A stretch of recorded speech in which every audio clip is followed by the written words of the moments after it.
सामग्री से भरे कई ट्रक भेजे गए उत्तराखंड। पिथौरागढ़ में राहत कैंप पर देखने को मिली भारी अव्यवस्था। राहत सामग्री के लिए आपदा पीड़ितों में हुआ संघर्ष।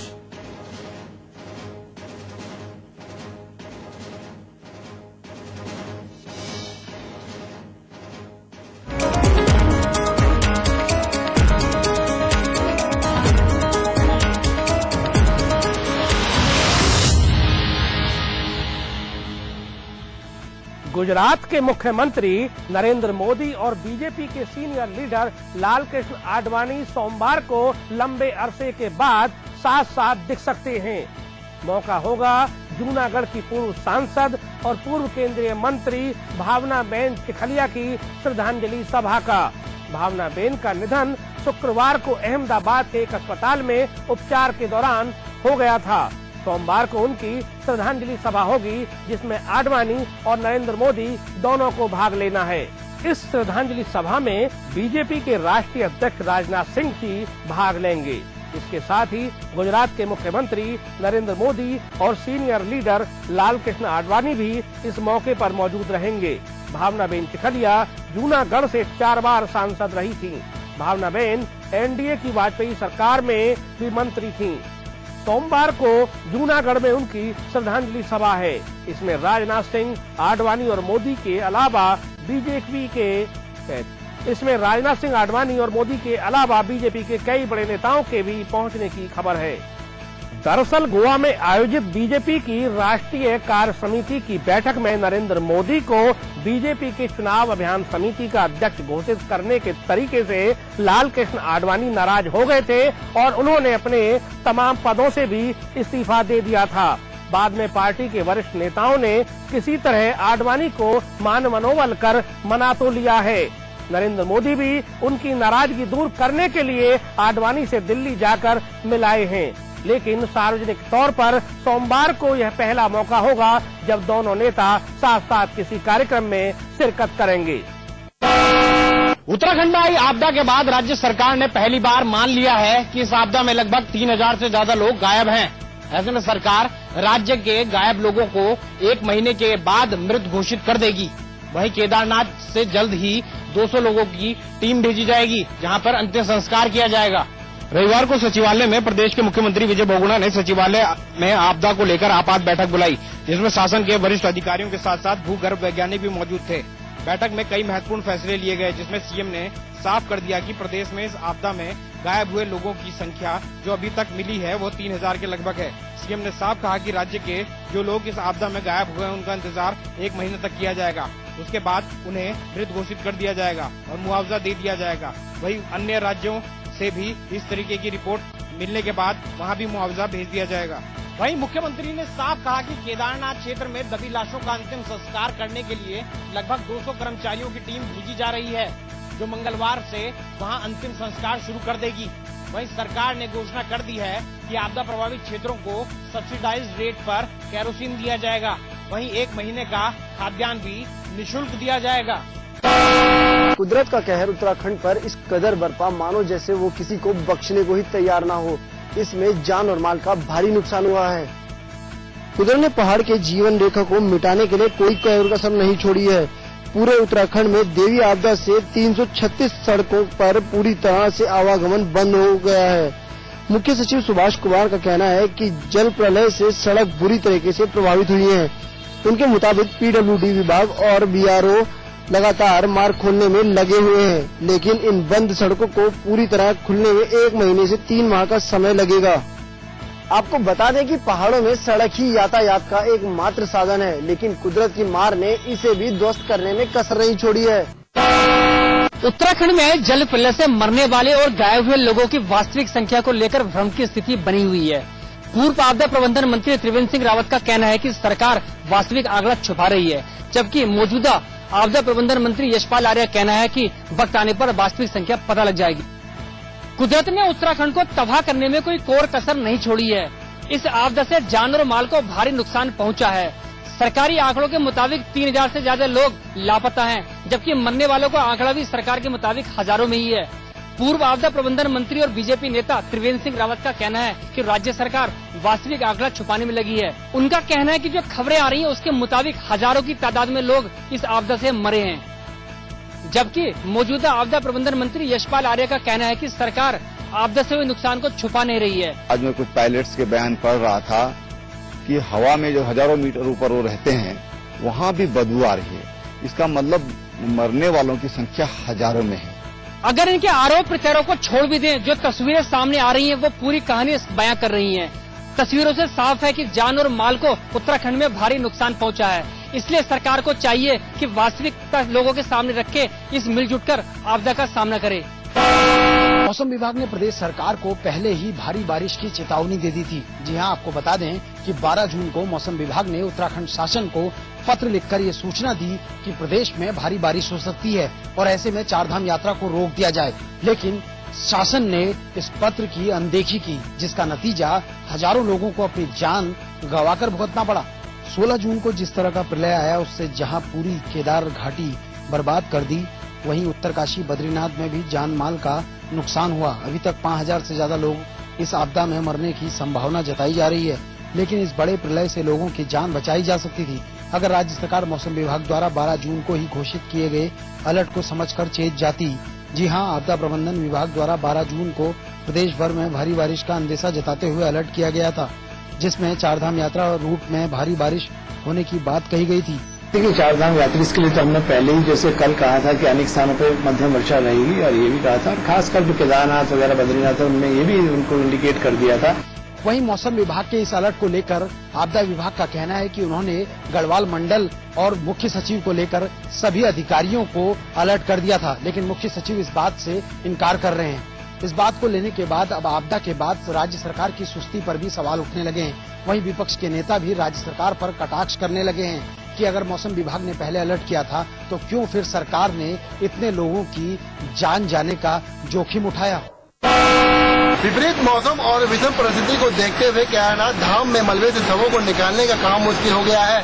परिस्थिति को देखते हुए शासन से स्पेशल फोर्स की मांग की जा रही है। विपरीत मौसम और विषम परिस्थिति की वजह से केदारनाथ धाम में मलबे शवों को निकालने का काम मुश्किल हो गया है। धाम में लगातार बारिश हो रही है, शव अब सड़ने लगे हैं, छूने भर से मांस के लोथड़े हाथ में आ रहे हैं। उनकी दुर्गंध से पुलिस भी परेशान हो गई है। जहाँ देखो वहीं सब पड़े हुए हैं, इन्हें निकालने में बहने का खतरा बना हुआ है। इसके अलावा कई सब खतरनाक चट्टानों में भी फंसे हुए हैं। इन परिस्थितियों को देखते हुए पुलिस अब शासन से शव निकालने के लिए स्पेशल फोर्स की मांग कर रही है। इस समय केदारनाथ में पुलिस ही मौजूद है। पुलिस भी धाम से 2 किलोमीटर दूर टेंट लगाए हुए हैं। मंदिर क्षेत्र तक पहुंचने के लिए पुलिस को 2 स्थानों पर डंडों के सहारे नदी पार करनी पड़ रही है। डीआईजी गढ़वाल अमित कुमार सिन्हा का कहना है कि जो सब खुले पड़े हुए हैं उनका दाह संस्कार कर दिया गया है। अब जो रह गए हैं वे भवनों के अंदर मलबों और दीवारों में फंसे हुए हैं। यदि इन शवों को निकालने के लिए मलबा हटाया जाता है तो भवन भी ढह जाएंगे, जो सुरक्षा की दृष्टि से खतरनाक है। डीआईजी गढ़वाल ने कहा कि कैंप में रह रहे जवानों की दुर्गंध के कारण तबियत खराब हो रही है। स्वास्थ्य की दृष्टि से शवों को निस्तारण जरूरी है, इसलिए शासन को रिपोर्ट भेजी गई है कि शवों को निकालने के लिए स्पेशल फोर्स भेजी जाए।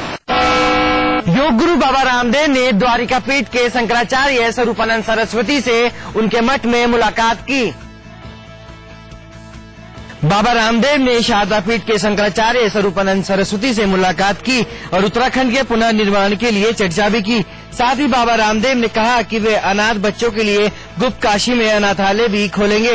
बाबा रामदेव ने ये भी कहा कि केदारनाथ में शवों का अंतिम संस्कार पूरे विधि विधान के साथ किया जाना चाहिए, क्योंकि शवों को शव नहीं बल्कि शिव माना गया है।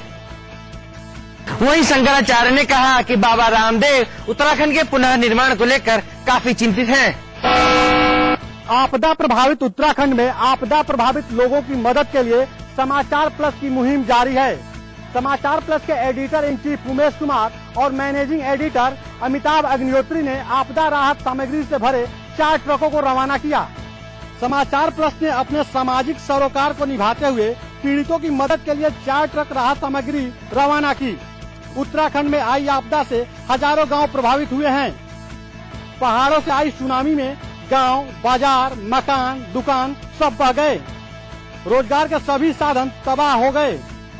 समाचार प्लस लोगों की मदद के लिए हर संभव पूरी कोशिश कर रहा है। समाचार प्लस की मुहिम से उत्तराखंड उठेगा, चलेगा और दौड़ेगा भी। उत्तराखंड में रेस्क्यू के दौरान शहीद हुए संत कबीर नगर के वीर जवान सुधाकर यादव का बड़े ही सम्मान के साथ अंतिम संस्कार किया गया।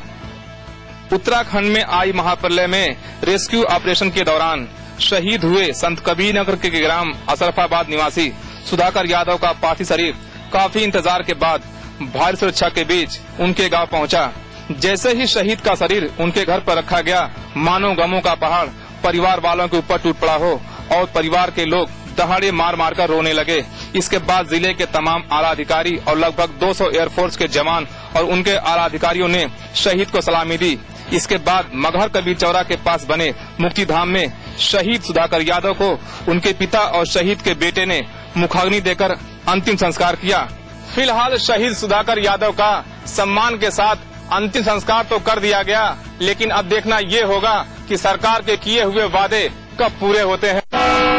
अखाड़ा परिषद ने आज इलाहाबाद के बागम्बरी गद्दी मठ में उत्तराखंड आपदा में मौत का शिकार हुए लोगों की आत्मा की शांति और वहां फंसे लोगों की सलामती के लिए प्रार्थना की। इस मौके पर संतों ने कहा कि इतनी बड़ी आपदा में जो लोग सही सलामत बचकर वापस आ गए हैं वे बहुत खुशकिस्मत हैं। अखाड़ों के साधु संतों का मानना है कि तबाही का शिकार हुए केदारनाथ मंदिर में पूजा को लेकर सोच विचार कर फैसला किया जाना चाहिए। अगर जगह के पवित्र होने तक किसी वैकल्पिक जगह पर पूजा का फैसला लिया गया है तो वो कतई गलत नहीं है। साथ ही साधुओं ने ये भी कहा कि जरूरत इस बात की है कि मंदिर को पहले की तरह पवित्र कर वहां दर्शन और पूजा कार्य आरंभ किया जाए। साथ ही इस बारे में कोई नया विवाद न खड़ा किया जाए। उत्तराखंड में आई देवी आपदा को लेकर जहां पूरा देश चिंतित है, वहीं उत्तराखंड में राजनीतिक पार्टी अब उत्तराखंड की आपदा पे राजनीति करने लगी है। वहीं धर्म की नगरी काशी से मुस्लिम भाइयों ने फंसे यात्रियों के लिए दुआ खानी की है। उत्तराखंड में आई देवी आपदा को लेकर मुस्लिम भाई काफी चिंतित दिखे। इसका ताजा उदाहरण देखने को मिला धर्म की नगरी काशी में, जहां मुस्लिम भाइयों ने अपने हिंदू भाइयों के लिए दुआ खानी की है। फिलहाल मुस्लिम भाइयों का कहना है कि जल्द फंसे आपदा में लोग अपने अपने घर लौट आएं। वहीं वाराणसी के भी कुछ लोग इस आपदा में लापता हुए हैं। दुआ खानी में उनके लिए भी दुआएं की गई हैं। नमाज के बाद बच्चों ने भी दुआ खानी की है। मान्यता ऐसी है कि बच्चों ने दुआ खानी करने से अल्लाह जल्दी सुनते हैं। कानपुर में रंग कर्मियों ने उत्तराखंड में आई दैविक आपदा के चलते रोड शो किया।